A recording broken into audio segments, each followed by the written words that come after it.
नमस्कार विद्यार्थी मित्रांनो, यावर्षीच्या नवीन अभ्यासक्रमानुसार इयत्ता 12वीच्या व्याकरणाचा आपण अभ्यास करत आहोत।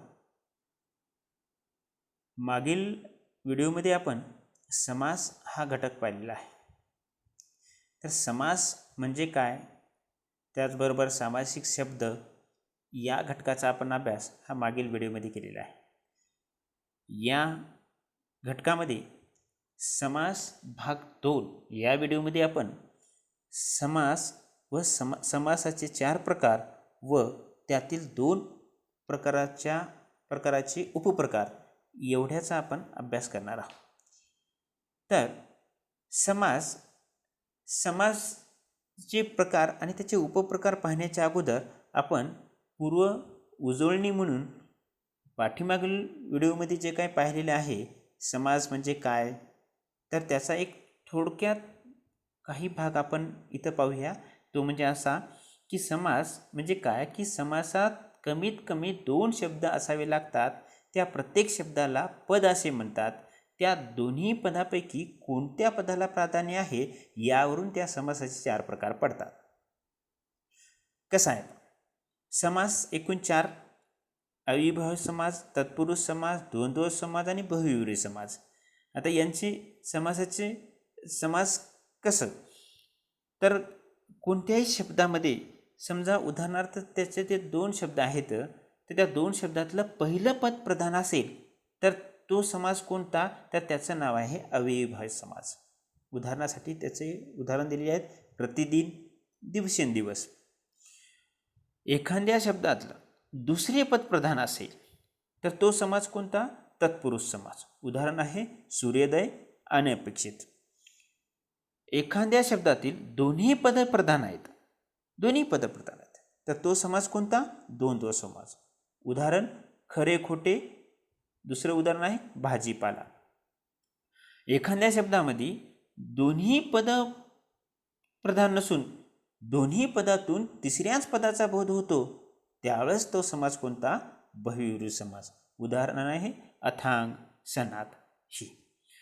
तर आता आपल्याला या व्हिडिओमध्ये अभ्यास करायचा आहे समासाच्या प्रकाराचा, त्याचे मुख्य प्रकार आणि त्या मुख्य प्रकारापैकी 2 प्रकाराचे उपप्रकार याचा या व्हिडिओमध्ये आपल्याला अभ्यास करायचा आहे। पहिला प्रकार आहे समासाचा अव्ययीभाव समास, दुसरा प्रकार आहे तत्पुरुष समास। तत्पुरुष समासाचे उपप्रकार आहे: पहिला प्रकार विभक्ती तत्पुरुष समास, दुसरा प्रकार कर्मधारय समास, तिसरा प्रकार द्विगु समास। मुख्य प्रकारातला तिसरा प्रकार द्वंद्व समास आणि त्याचे उपप्रकार कोणते? द्वंद्व समासाचे उपप्रकार: पहिला प्रकार आहे इतरत्र द्वंद्व, दुसरा प्रकार वैकल्पिक द्वंद्व, तिसरा प्रकार समाहार द्वंद्व। मुख्य प्रकारातला समासाच्या मुख्य प्रकारात चौथा प्रकार आहे बहुव्रीही समास।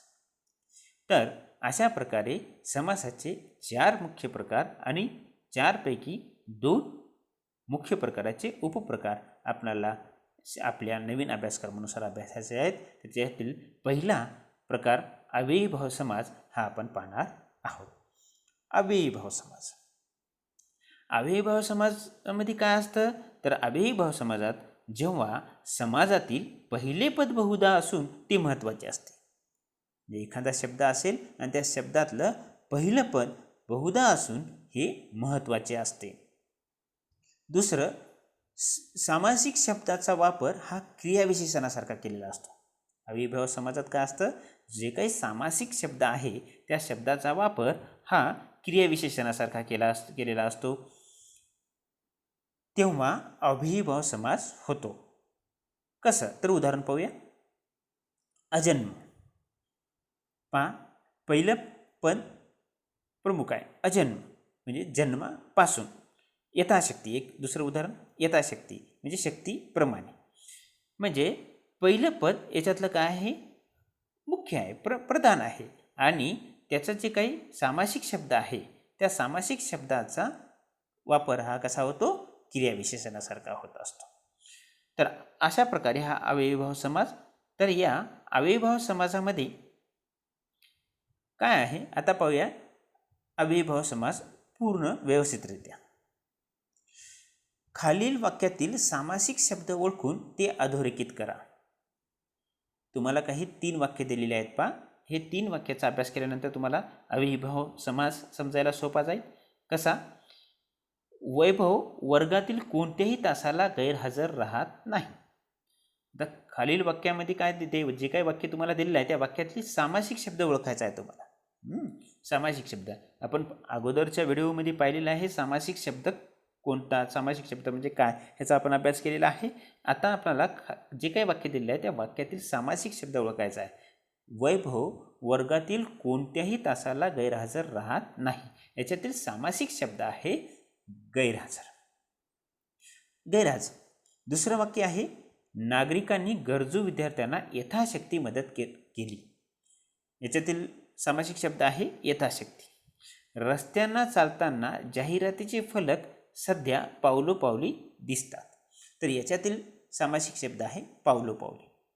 आता आपण जे काही शब्द अधोरेखित केलेले आहेत त्या शब्द जे काही अधोरेखित केलेले आहे त्या शब्दाची वैशिष्ट्ये पहा. ते वैशिष्ट्ये पाहिल्यानंतर आपल्याला अव्ययीभाव समास समजायला सोपं जाईल.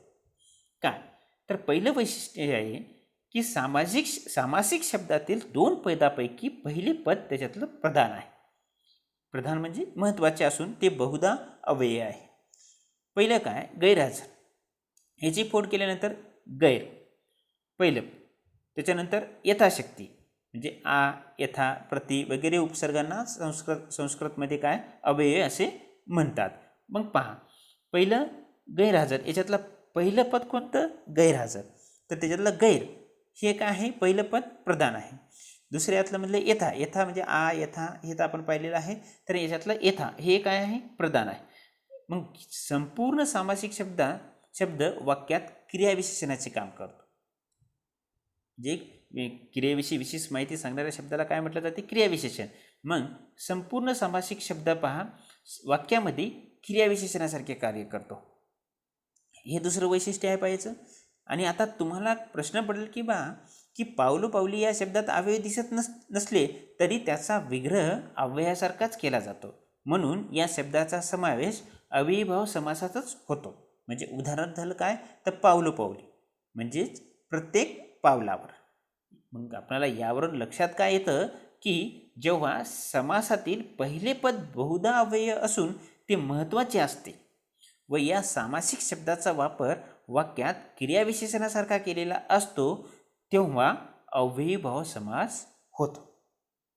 लक्षात घ्या, जेव्हा समासातील पहिले पद बहुधा अव्यय असून ते महत्त्वाचे असते म्हणजे अव्ययीभाव समासात लक्षात घेण्याजोगती गोष्ट कोणती आहे की त्याच्यातील पहिलं पद हे काय असते? महत्त्वाचं असते. आणि या सामासिक शब्दाचा वापर वाक्यात क्रियाविशेषणासारखा केलेला असतो तेव्हा कोणता समास निर्माण होतो? अव्ययीभाव समास तयार होतो. म्हणजे लक्षात ठेवण्याजोगती गोष्ट कोणती आहे? पहिलं पद प्रधान म्हणजे महत्त्वाचं असते आणि सामासिक शब्दाचा वापर वाक्यामध्ये क्रियाविशेषणासारखा केलेला असतो तेव्हा अव्ययीभाव समास होतो. आपण खालील तक्ता पाहिल्यानंतर एक गोष्ट काही गोष्टी क्लिअर होतील तुमच्या. आता सामासिक शब्द आणि विग्रह असा 2चा चार्ट आपल्याला दिलेला आहे. तर विग्रहामध्ये पहिल्या याच्यामध्ये विग्रहामध्ये जन्मापासून दिलेला आहे. त्याचा सामासिक शब्द कोणता आहे लेकरांनो? अजन्म. जन्मापासूनचा सामासिक शब्द अजन्म म्हणजे जन्मापासून. आता प्रतिदिन हा सामासिक शब्द आहे. याचा विग्रह करायचा झाला तर काय होईल? तर प्रतिदिन म्हणजे प्रत्येक दिवशी. प्रत्येक दिवशी. तिसरं कंठापर्यंत. कंठापर्यंत याचा सामासिक शब्द कोणता आहे? अखंड. अखंड. अखंड म्हणजे कंठापर्यंत. आता व्यक्तिगणित. व्यक्तिगणित म्हणजे याचा विग्रह काय होतो? प्रत्येक व्यक्तीस.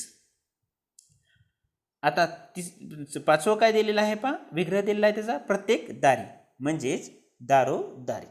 जे दारोदारी या सामासिक शब्दाचा विग्रह केला तर काय होते? प्रत्येक दारी. आता तुम्ही या प्रत्येक घटकाचा जर अभ्यास करत गेला तर तुम्हाला त्याच्यातला पहिलं हे महत्त्वाचं दिसेल. पहिलं पद हे महत्त्वाचं दिसेल. म्हणजे ज्यावेळेस विग्रह केला त्यावेळेस 2 शब्द आपल्याला लक्षात येतील आणि त्या 2 शब्दातला पहिला पद हे अत्यंत महत्त्वाचं आहे. अशा प्रकारे अव्ययीभाव समास इथं पाहायला मिळतो. आता आपल्याला पाहायचं आहे तत्पुरुष समास. जे काही समासातला मुख्य प्रकार आहे त्या मुख्य प्रकारातला दुसरा प्रकार आहे तत्पुरुष समास. तत्पुरुष समासात काय, ज्या समासातील दुसरी पद महत्त्वाचे असते. अव्ययीभाव समासात काय होतं, पहिलं पद. आता तत्पुरुष समासात दुसरे पद महत्त्वाचे असते. तसेच अर्थाच्या दृष्टीने गाळलेला शब्द किंवा विभक्ती प्रत्यय हा विग्रह करताना घालावा लागतो. म्हणजे सामासिक शब्दाचा विग्रह, आता जसं जे काही अगोदरच्या चार्टमध्ये आपण पाहिलेला आहे त्याचा विग्रह केला, त्यावेळेस ज्यावेळेस त्या सामासिक शब्दाचा विग्रह करतो त्यावेळेस जो काही विभक्तीचा प्रत्यय गाळलेला असतो तो विग्रह करताना त्यामध्ये घालावा लागतो. हे तत्पुरुष समासामध्ये, त्यास तत्पुरुष समास असे म्हणतात. उदाहरण, तोंडपाठ. आता तोंडपाठ याचा विग्रह पुढे दिलेला आहे पहा, तोंडाने पाठ. म्हणजे ने हा विभक्ती प्रत्यय याच्यामध्ये घातलेला आहे.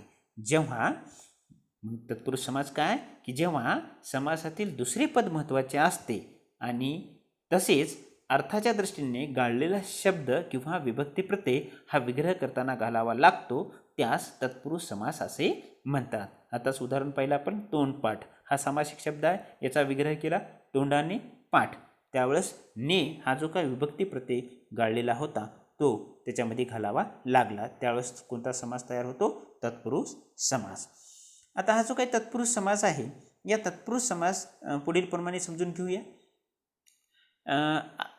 खालील आता आपल्याला काही कृती दिलेली आहे, खालील वाक्यातील सामासिक शब्द ओळखून ती अधोरेखित करा.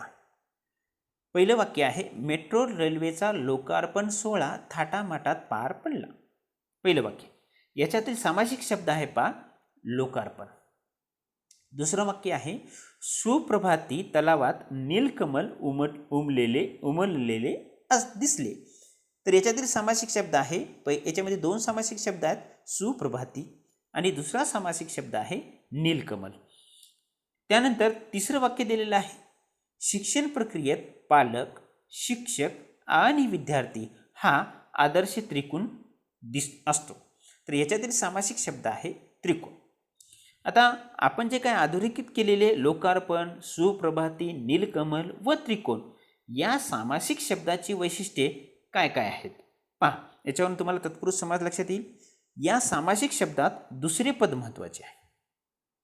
हे जे काय आपण सामासिक शब्द अधोरेखित केलेले आहेत त्या अधोरेखित केलेल्या सामासिक शब्दामध्ये एक वैशिष्ट्य आपल्याला काही वैशिष्ट्ये पाहायला मिळतील. त्यामध्ये या सामासिक शब्दात दुसरे पद महत्त्वाचे आहेत. त्याचबरोबर सामासिक शब्दाचा विग्रह करताना अर्थाच्या दृष्टीने गाळलेले शब्द किंवा विभक्ती प्रत्यय हे योजावे लागतात, म्हणजे त्याच्यामध्ये टाकावे लागतात, जसं की आपण अगोदर पाहिलेले आहेत त्यानुसार. आता याच्यासाठी हे समजून घेण्यासाठी फक्त वरच्या एकाचं मी उदाहरण समजून सांगतो तुम्हाला.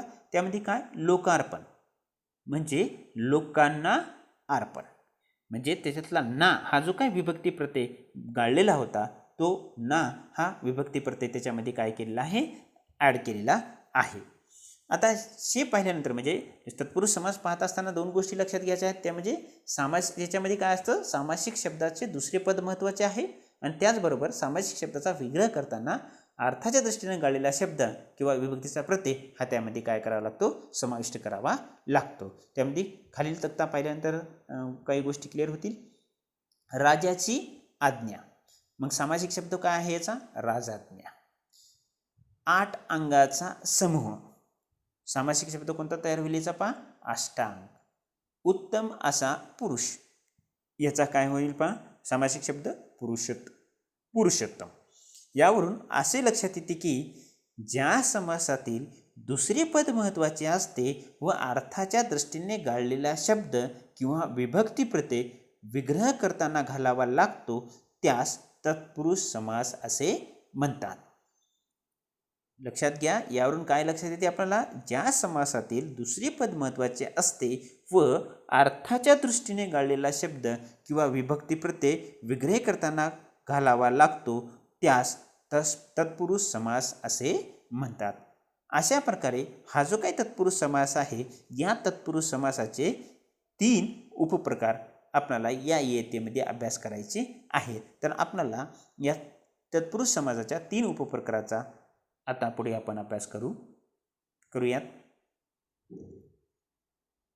तत्पुरुष समासातला पहिला प्रकार आहे विभक्ती तत्पुरुष समास.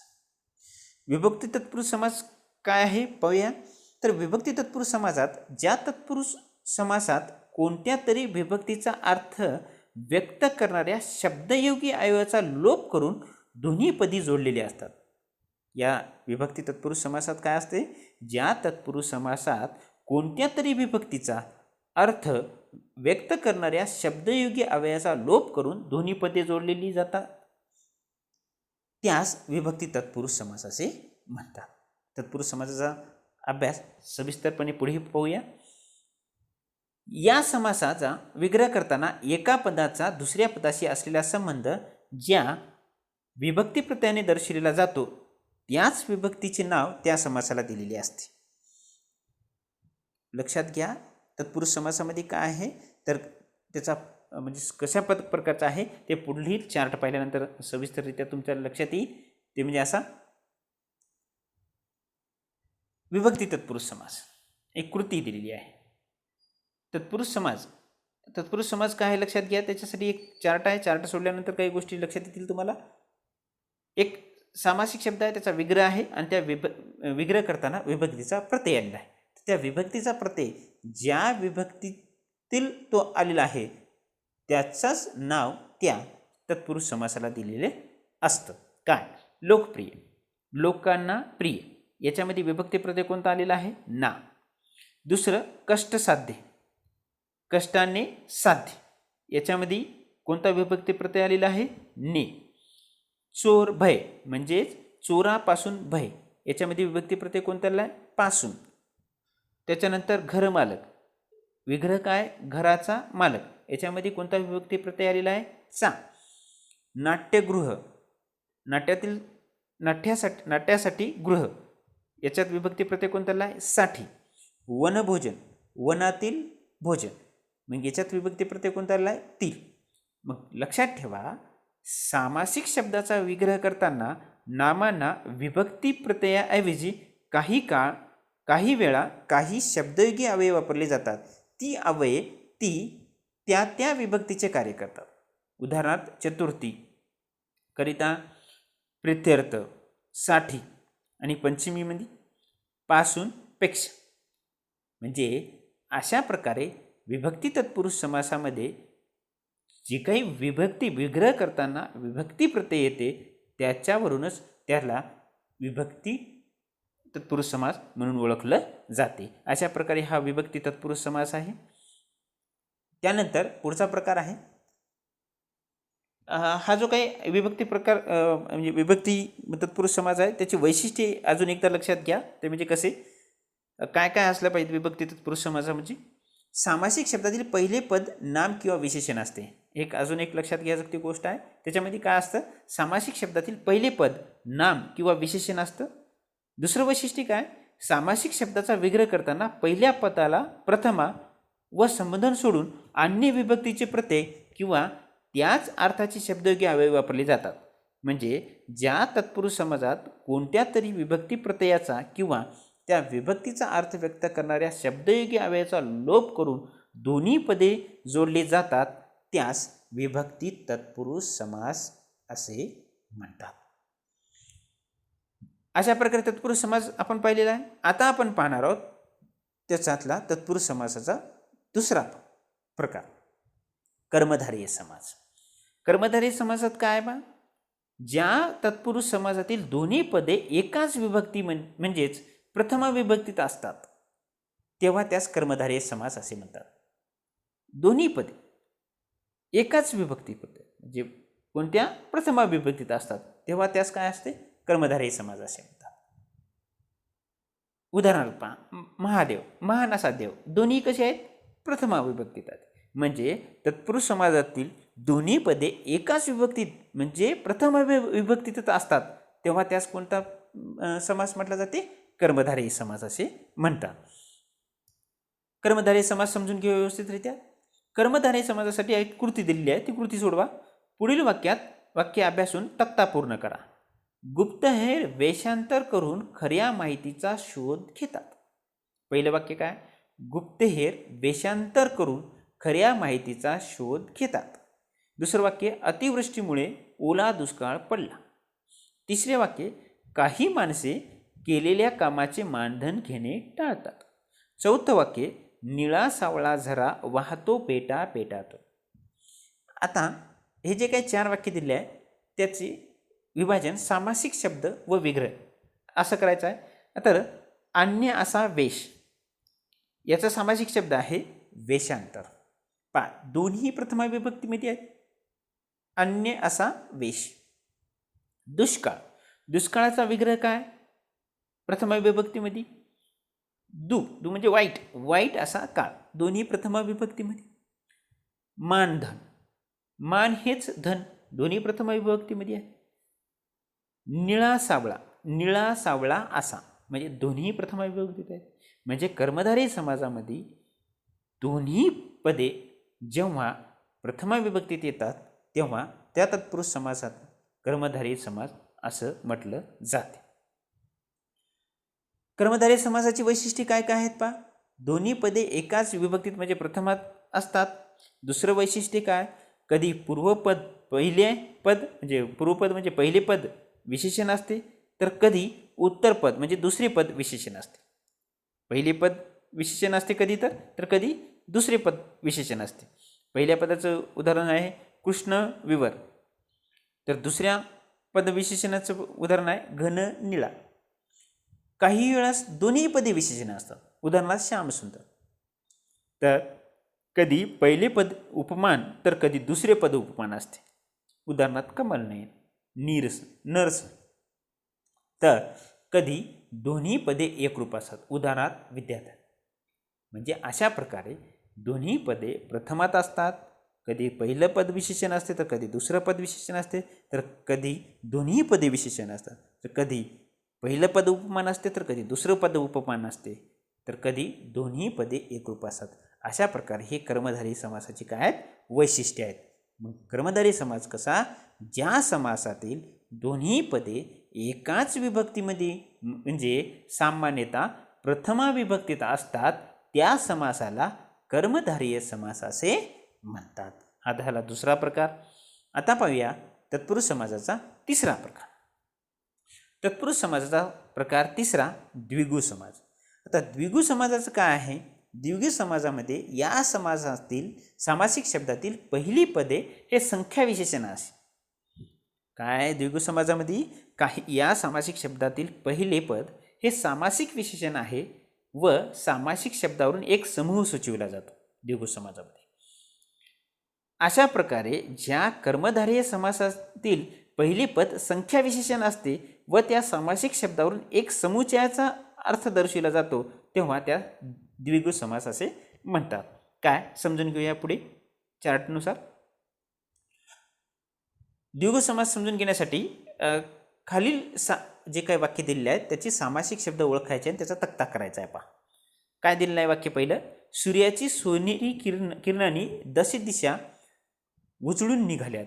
याच्यातील सामासिक शब्द आपल्याला सामासिक शब्द ओळखायचा आहे आणि सामासिक शब्द ओळखून त्याचा विग्रह करायचा आहे. दुसरं वाक्य आहे नवरात्रात ठिकठिकाणी गरबा नृत्याचे कार्यक्रम चालतात. तिसरं आहे सुरेखाला वन्यजीव सप्ताहानिमित्त झालेल्या वक्तृत्व स्पर्धेत प्रथम क्रमांक प्राप्त झाला. द्विगु समासाचं काय माहिती आहे का, की याच्यामध्ये पाहायला की तर त्याच्यामध्ये समूह असतो. महत्त्वाचा मुद्दा काय याच्यामध्ये आपण पाहिल्यानुसार सामासिक शब्दातील पहिली पद संख्या विशेषण आणि दुसरं महत्त्वाचं काय त्यामध्ये समूह सुचविला जातो. तर ते कसं ते आपण या चार्टमध्ये पाहत होतो. सामासिक शब्द विग्रह 10 दिशांचा समूह. द्विगु समासाचं काय सांगितलं आहे, त्याचा पहिला पद काय सांगते संख्या आणि दुसरं काय सांगते समूह. 10 दिशेचा समूह, पहिली संख्या 10 संख्या दाखवलेली आहे आणि दुसरा दिशेचा समूह. याचा सामासिक शब्द काय दश दिशा. नवरात्र याचा विग्रह काय, पहिलं पद 9 आली संख्या, रात्रीचा समूह आला दुसरं. तिसरा सामासिक शब्द सप्ताह 7 अहाचा म्हणजे दिवसाचा समूह, पहिली संख्या आली दुसरा समूह आला. अशा प्रकारे म्हणजे याच्यामध्ये द्विगु समासामध्ये काय असतं तर याच्यामध्ये पहिली दिशा आणि दुसरा त्या पदामध्ये समूह अशा प्रकारे त्याच्यामध्ये समूह दिसून येतो. तर द्विगु समासाची पाहिलेल्यानुसार वैशिष्ट्ये काय काय आहेत ते आपल्याला पाहायला मिळाली आहे. तर द्विगु समासाची वैशिष्ट्ये काय, तर द्विगु समासात पूर्वपद संख्या विशेषण असते, हे झालं क्लिअर. आणि समासाचा समास हा नेहमी एकवचनात असतो, कारण त्यातील सामासिक शब्दावरून एका समुच्चयाचा बोध होतो. म्हणजे ज्या तत्पुरुष समासातील पहिले पद संख्या विशेषण असते व त्या सामासिक शब्दावरून एका समुच्चयाचा बोध होतो, तेव्हा त्यास द्विगु समास असे म्हणतात. अशा प्रकारे इथं तत्पुरुष समासाचे तिन्ही प्रकार संपतात. आता आपल्याला जे काही तत्पुरुष समास पाहिलेला आहे त्या तत्पुरुष समास व त्या तत्पुरुष समासाचे प्रकार याचा पूर्ण अभ्यास खालील तक्ता सोडल्यानंतर आपल्याला लक्षात येईल ते सोडवायचं आहे. काय, पहिल्या याच्यामध्ये सामासिक शब्द दिलेला आहे, दुसऱ्या याच्यामध्ये समासाचा विग्रह दिलेला आहे, तिसऱ्या याच्यामध्ये समासाचं नाव ओळखायचं आहे. 6 मासाचा समूह, याच्यामध्ये पहा काय आलेलं आहे, 6 मासाचा समूह. 6 म्हणजे संख्या आलेली आहे आणि मासाचा समूह म्हणजे महिन्याचा समूह. तर साधारणतः याचा काय आलेला असेल सामासिक शब्द, षण्मास. आणि समास कोणता असेल मग, द्विगु. आता दुसरा प्रकार दिलेला आहे ग्रंथालय, सामासिक शब्द दिलेला आहे. याचा विग्रह काय आलेला आहे पहा, ग्रंथाचे आलय. म्हणजे याच्यामध्ये चे हे काय आलेलं आहे पहा, एक प्रत्यय आलेला आहे. मग प्रत्यय आलय म्हणजे कोणता हा समास आहे, तर हा विभक्ती तत्पुरुष समास. तिसरं कर्मधारय समासाचं उदाहरण दिलेलं आहे. आता याच्यातले सामासिक शब्द महाराष्ट्र आणि याचा विग्रह काय, महान असे राष्ट्र. दोन्ही पदे प्रथमा विभक्तीमध्ये, म्हणजे कोणता समास येतो, कर्मधारय समास. त्रिदल, 3 दलाचा समूह, 3 संख्या आलेली आहे, दलाचा समूह, कोणता समास येईल, द्विगु समास. बालकासाठीचे मंदिर, चे आलेलं आहे, लक्षात घ्या, मंदिर मग काय असेल, बाल मंदिर. सामासिक शब्द, समासाचे प्रकार कोणता येईल, विभक्ती तत्पुरुष, कारण चे विभक्ती आलेलं आहे, मग विभक्ती तत्पुरुष समास. नर श्रेष्ठ, मग याचं समासाचा विग्रह काय असेल, श्रेष्ठ असा नर. दोन्ही पद प्रथमा विभक्तीत, मग काय असेल, कर्मधारय. विभक्ती तत्पुरुष समास दिलेला आहे. म्हणजे आता याच्यामध्ये आपल्याला समासाचा विग्रह करताना काय आलं पाहिजेत, निश्चितच काय आलं पाहिजेत, तर निश्चितच विभक्तीचा प्रत्यय आला पाहिजेत. मग विद्यालय आणि विभक्तीचा प्रत्यय काय येईल सामासिक विग्रह करताना, विद्येचे आलय. पहा विभक्ती तत्पुरुष समासात काय आलेला आहे, चे, म्हणजे विभक्ती तत्पुरुष समास आलेला आहे. म्हणजे चे म्हणजे काय, प्रत्यय आहे, म्हणजेच विभक्ती तत्पुरुष समास. म्हणजे अशा प्रकारे इथं आपण म्हणजे याच्यातील 2 प्रकार, समासाचे 2 प्रकार इथं आपण अभ्यासलेले आहेत. त्यानंतर दोन्ही प्रकाराच्या तत्पुरुष समासाचे, म्हणजे पहिला अव्ययीभाव समास पाहिला, दुसरा तत्पुरुष समास पाहिला, त्या तत्पुरुष समासाचे 3 प्रकार आपण इथं पाहिलेले आहेत. त्यामध्ये विभक्ती तत्पुरुष समास, कर्मधारय समास आणि द्विगु समास. अशा प्रकारे 2 प्रकाराचा आणि 2 प्रकारातील एका प्रकाराच्या पोट प्रकाराचा अभ्यास इथं संपतो. बाकीच्या 2 प्रकाराचा अभ्यास आपण आपल्या पुढील व्हिडिओमध्ये पाहणार आहोत. धन्यवाद.